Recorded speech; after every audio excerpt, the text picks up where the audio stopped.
व्हॉट्सॲपवर स्टेटस ठेवल्याने पुढील फायदे होतात. आपले विचार आपण मांडू शकतो. आपली आवडती गाणी आपण इतरांना ऐकवू शकतो.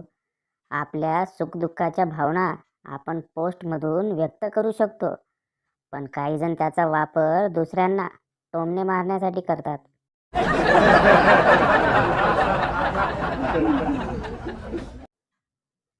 कोणतीही स्त्री तेव्हाच हार स्वीकारते जेव्हा तो हार सोन्याचा असतो.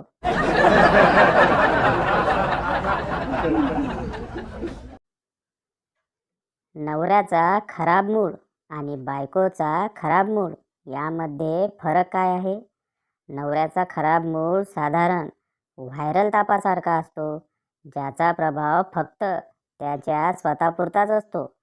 परंतु बायकोचा खराब मूड कोरोनासारखा असतो. संपर्कात येणारे सगळेच्या सगळे जण प्रभावित होतात.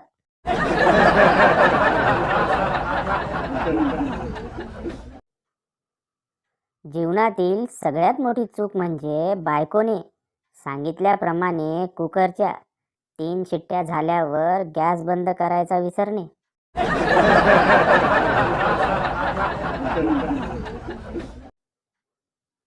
वजनाचा वाढत जाणारा काटा बघून असं वाटतं की जसं रक्तदान, अन्नदान, नेत्रदान असतं, तसं चरबीदान असतं तर कितीतरी जणांचे आशीर्वाद मिळाले असते.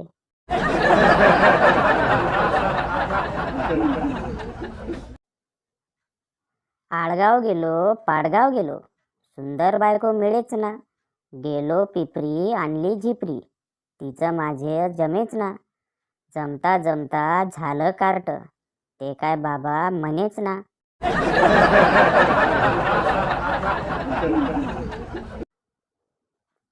ह्या आजकालच्या कार्ट्यांना स्ट्रगल म्हणजे काय हे माहीतच नाही. आम्ही ब्लॅक अँड व्हाईट टी व्हीवर इंग्लंड वेस्ट इंडिज मॅच बघायचो. ब्राईटनेस वाढवला तर इंग्लंडवाले गायब आणि कमी केला तर वेस्ट इंडिजवाले गायब.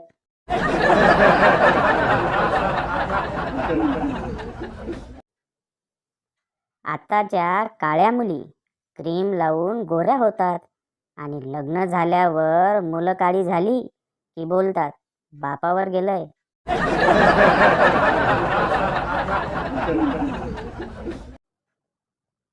काही लोक टोमणे इतके भारी मारतात ना की असे वाटते त्यांच्या अभ्यासक्रमात टोमणे हा स्पेशल विषय असावा.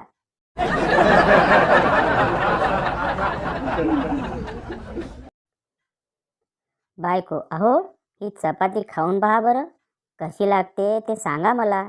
नवरा, वा छान लागते, पण तू हे मला का विचारतेस? बायको, आपल्या टॉमीला डॉक्टरला दाखवावं लागेल बरं का. ती चपाती त्याने बराच वेळ चाटली पण खाल्लीच नाही.